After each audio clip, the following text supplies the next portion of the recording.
BC రిజర్వేషన్లపై Congress సిద్ధశుద్ధితో పనిచేస్తుంది వెల్లడించిన మంత్రి పొన్నం ప్రభాకర్.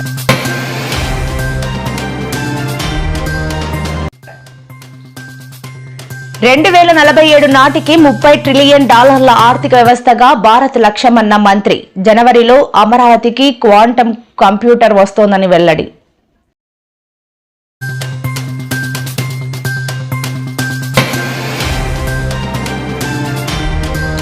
నేడు టాలీవుడ్ లో మరో విషాదం. ప్రముఖ హాస్య నటుడు ఫిష్ వెంకట్ కన్నుమూత.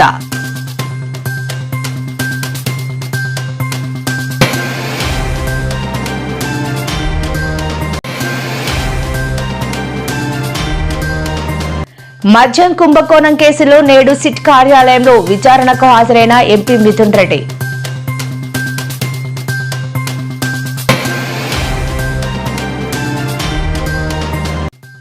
కేటీఆర్ పై సంచలన వ్యాఖ్యలు చేసిన మైనంపల్లి బిడ్డ. ఈసారి డైరెక్ట్ గానే అటాక్ చేస్తామంటూ మాస్ కౌంటర్.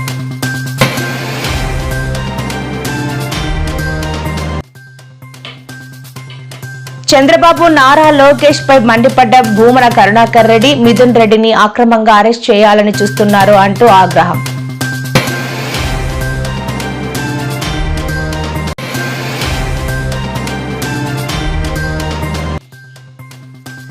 నీ గుండెలపై రాసి పెట్టుకో. కేసీఆర్ కు సీఎం రేవంత్ సంచలన సూచన. 2034 వరకు నేనే సీఎం అంటూ వెల్లడి.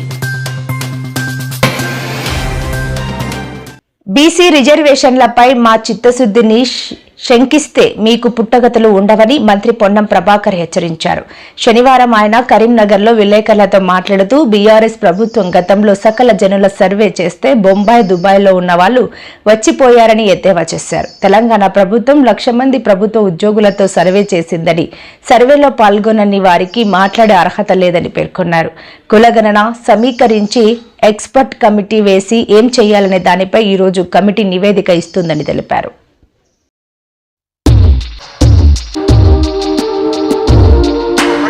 మాట్లాడుతుంటే ఆయన ఆర్డినెన్స్ గురించి మాట్లాడతాడు, లేదా రాష్ట్రపతి గారి దగ్గర గురించి మాట్లాడతారు, లేదా ఎట్లా చెల్తుంది అంటాడు.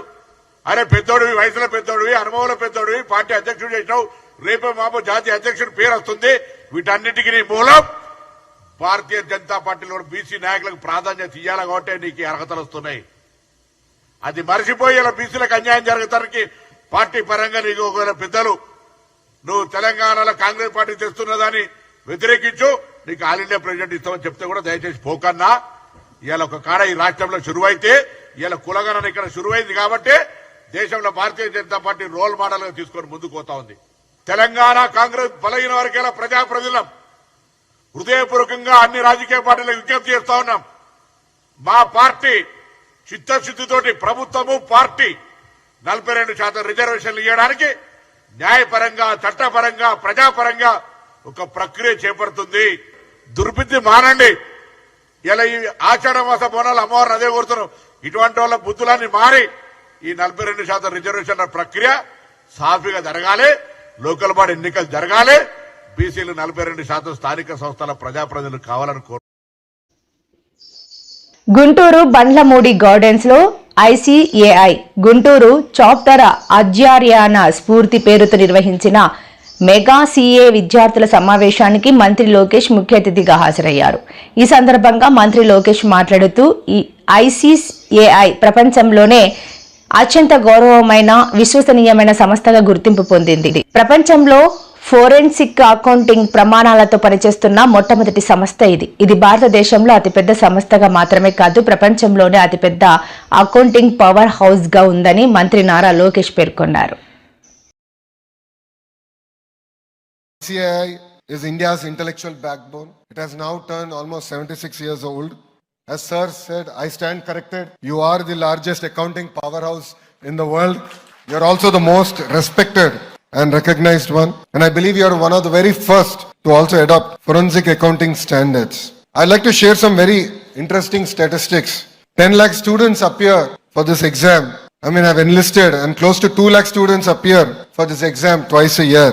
Now the strength of your entire organization is almost close to 4 lakh members and 54 overseas chapters. So wherever there is business, there is Bharat. And wherever there is Bharat, there is ICAI behind it. And to my surprise, when I was preparing for my speech, and to my surprise, I realized that Guntur is the CA factory of India. I thought Guntur doctors, engineers conquered the world. Clearly I stand wrong. Guntur CAs have managed to conquer the world.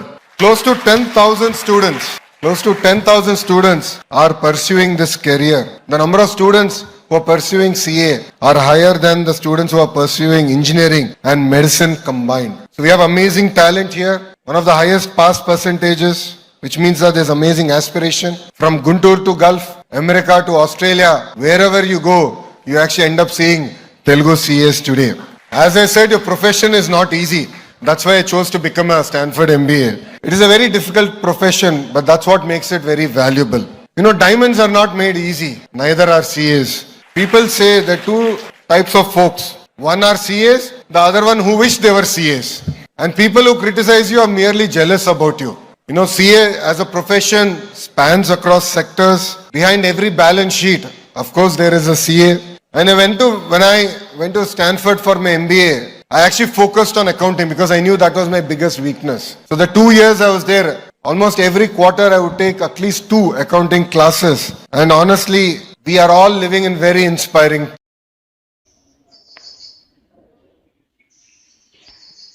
హైదరాబాద్లోని పలు ప్రాంతాలకు భారీ వర్ష సూచన ఉన్నట్లు తాజాగా వాతావరణ శాఖ హెచ్చరికలు జారీ చేసింది. హైదరాబాద్ పరిధిలో ఉన్న బీరంగూడ, అర్సీపురం, శేరిలింగంపల్లి, మియాపూర్, చంద్రాయనగుట్ట, అమీర్పేట్, ఎర్రగడ్డ, బాలాపూర్, శంషాబాద్, రాజేంద్రనగర్, హయాత్ నగర్ లాంటి ప్రాంతాల్లో భారీ నుంచి అతి భారీ వర్షాలు పడే అవకాశాలు ఉన్నట్లు హెచ్చరికలు జారీ చేసింది. ఇక మిగిలిన హైదరాబాద్లోని పలు ప్రాంతాల్లో చెదురు ముదురుగా ఉరుములతో కూడిన వర్షాలు పడే అవకాశాలు ఉన్నట్టు తెలిపింది. బే ఆఫ్ బెంగాల్ దాని పరిసర ప్రాంతంలో వాటి ప్రభావం చేత లో ప్రెషర్ ఏరియా ఫార్మ్ అయింది. అది క్రమేపీ పశ్చిమ వాయువ్స్గా వెళ్తూ west central bay of Bengal and adjoining north west Bengal, అంటే మన కోస్ట్కి దగ్గరలో ఉన్నటువంటి పశ్చిమ మధ్య బంగాళాఖాతం మరియు ఒరిస్సా తీరానికి దగ్గరలో ఉన్నటువంటి వాయు బంగాళాఖాతం ఈ ప్రాంతానికి చేరే సమయంలో అది మరింతగా బలపడి తీవ్ర అల్పపీడనం కూడా మారే ఛాన్సెస్ ఉన్నాయి.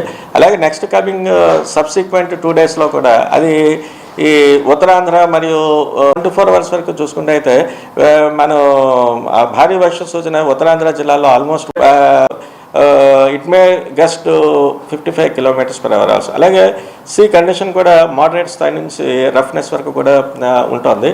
ఈ పరిస్థితుల దృష్ట్యా కూడా మన మత్స్యకారులందరికీ కూడా వేటకు వెళ్ళొద్దని చెప్తున్నాం.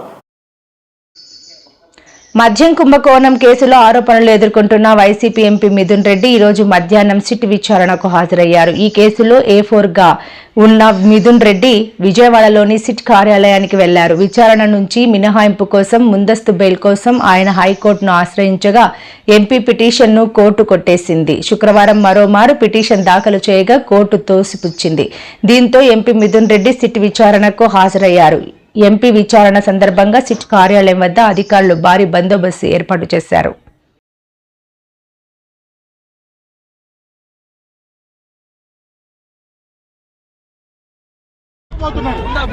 పూర్తిగా తప్పుడు కేసు, ఇవన్నీ హరాస్ చేసేదానికే పెట్టిన కేసు. దీన్ని ఎదుర్కొంటా, ధైర్యంగా ఎదుర్కొంటాను. దీని గురించి ఇంకా రెండో మాటలేదు. ఏ సాక్ష్యాలు లేవు, ఏం లేవు. నోటి మాటలతో బెదిరించి ఒక కేసు పెట్టించారు. ఇది నిలబడే కేసు కాదు, కానీ తాత్కాలికంగా హరాస్మెంట్ ఉంటుంది.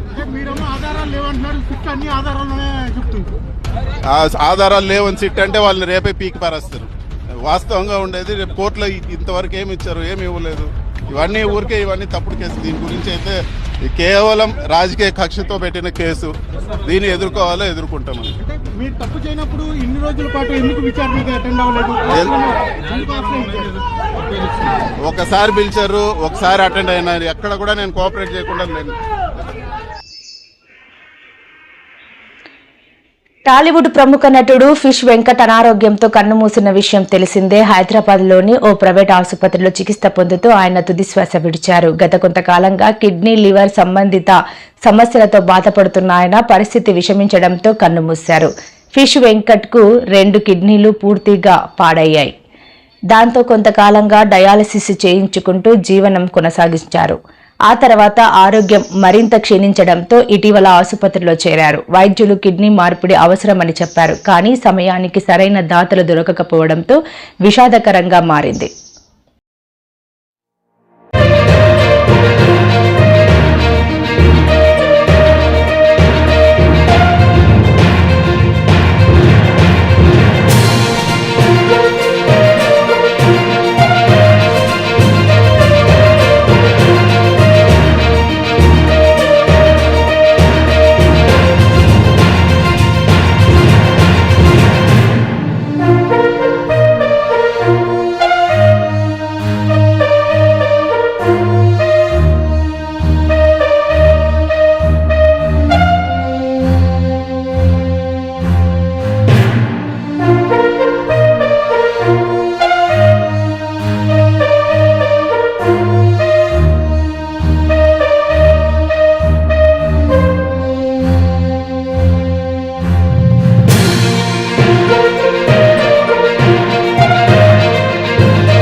హైదరాబాద్లో రౌడీయిజానికి అడ్డు అదుపు లేదనడానికి మల్కాజ్గిరి నియోజకవర్గంలో తాజాగా జరుగుతున్న పరిమాణాలే నిదర్శనమని బీఆర్ఎస్ ఎమ్మెల్సీ దాసోజు శ్రవణ్ అన్నారు. మరో నయీం మాదిరిగా మైనంపల్లి హనుమంతరావు వ్యవహరిస్తూ ప్రజలను బీఆర్ఎస్ కార్యకర్తలను భయాందోళనకు గురి చేస్తుంటే పోలీసులు తోలుబొమ్మల్లా చోద్యం చూస్తున్నారని ధ్వజమెత్తారు.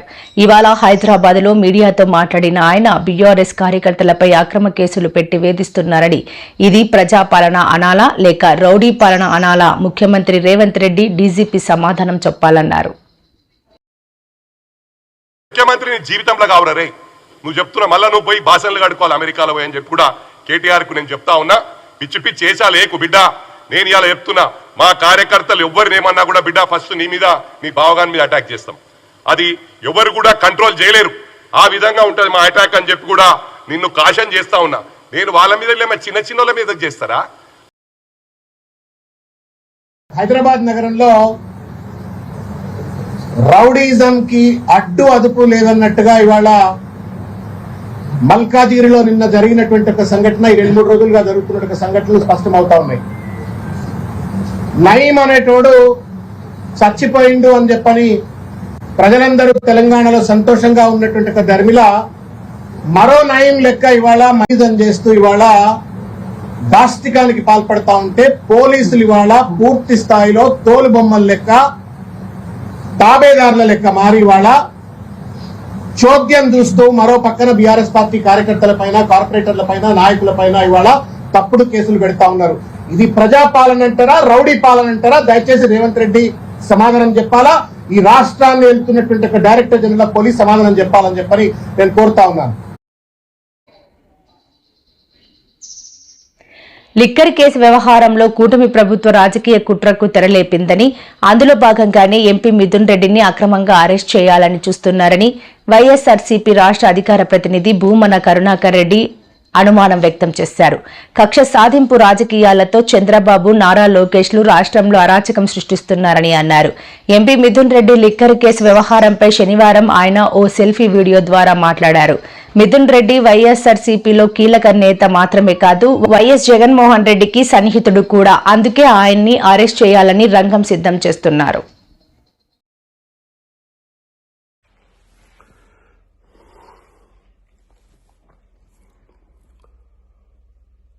చంద్రబాబు, లోకేష్ గార్ల కక్ష సాధింపు రాజకీయాలు రాష్ట్రంలో అరాచకమైనటువంటి పరిస్థితుల వైపు పూర్తిగా నెట్టబడుతున్నాయి.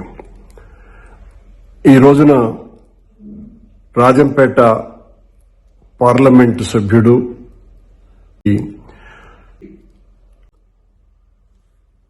డబ్బులని ఎవరు జరిగినటువంటి చర్చ చాలా పార్టీ కార్యకర్తల మీద చెప్పినా వినబోనని అందరి పేర్లు రాసి పెట్టుకుని మరీ వడ్డీతో చెల్లిస్తామన్నారు బీఆర్ఎస్ వర్కింగ్ ప్రెసిడెంట్ కేటీఆర్. ఇటీవల మాల్కాజ్గిరిలో కాంగ్రెస్ బీఆర్ఎస్ ల మధ్య జరిగిన ఘర్షణలో గాయపడిన పార్టీ నాయకుల్ని కేటీఆర్ పరామర్శించారు. బీఆర్ఎస్ నాయకుల్ని వేధిస్తోన్న ప్రతి ఒక్కరి పేరు రాసుకోవాలని సూచించారు. ఏసీపీలు, డీసీపీలు, సీఐలు, ఎస్ఐలు ఇలా ఎవరెవరైతే బీఆర్ఎస్ నేతలను వేధిస్తున్నారో వాళ్ల పేర్లు రాసి ఉంచాలని, నెక్స్ట్ టైం కేసీఆర్ వచ్చినా వినబోమని, తానైతే మంచోడిని కాదని తెలిపారు. పార్టీ నేతలు, కార్యకర్తలెవరూ ధైర్యం కోల్పోవద్దన్నారు.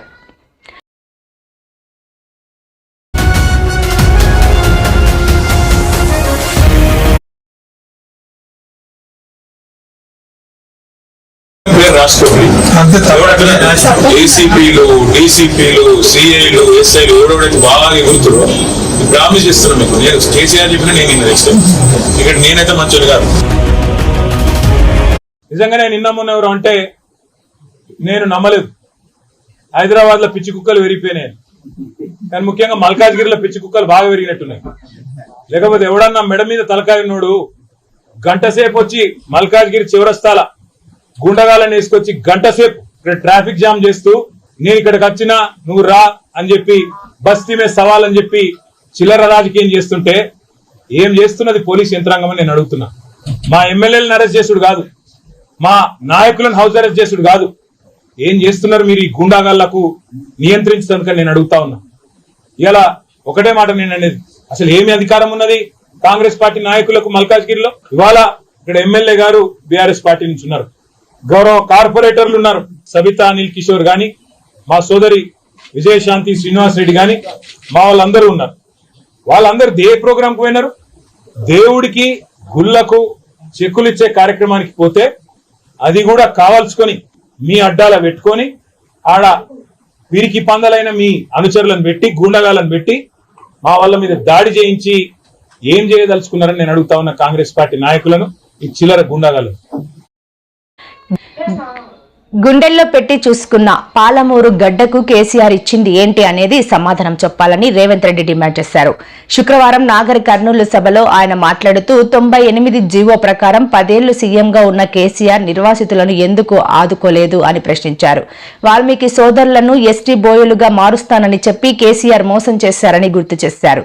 కేసీఆర్ ని గుండెలపై రాసి పెట్టుకో, 2034 వరకు ఈ పాలమూరు బిడ్డే రాష్ట్రానికి ముఖ్యమంత్రిగా ఉంటాడు, పాలమూరు గడ్డ నుంచే ప్రభుత్వాన్ని నడిపిస్తాడు అని. రాసుకో చంద్రశేఖరరావు, పాలమూరు నుంచే శాసనం చేస్తాం, పాలమూరు నుంచే శాసనసభను నడిపించే బాధ్యత నేను తీసుకుంటా. నువ్వు దుఃఖం వస్తుందో బాయిలో దుంకుతావో పెట్రోల్ పోసుకొని తగిలబెట్టుకుంటావో అది నీ ఇష్టం. కాకపోతే అక్కడి సూర్యుడు ఇక్కడ మొలిచిన చంద్రశేఖరరావు గారు ఏడ్చినా దుఃఖపడ్డా, ఒకవేళ ఆయన పిల్లలు పెట్రోల్ పోసుకొని ఆత్మహత్య చేసుకున్న పాలమూరుని అభివృద్ధి చేసే బాధ్యత నాది, ప్రాజెక్టులు పూర్తి చేసే బాధ్యత నాది. ఈ దేశానికి పాలమూరు వలసల జిల్లా కాదు, పాలమూరు జిల్లా అంటే పరిపాలన అందిస్తుంది, దేశానికి ఆదర్శంగా. ఇటువంటి మరెన్నో వీడియోల కోసం మా ఛానల్ ని సబ్స్క్రైబ్ చేసుకోండి. పక్కనే ఉన్న బెల్ ఐకాన్ ని క్లిక్ చేసి యాక్టివేట్ చేసుకోండి.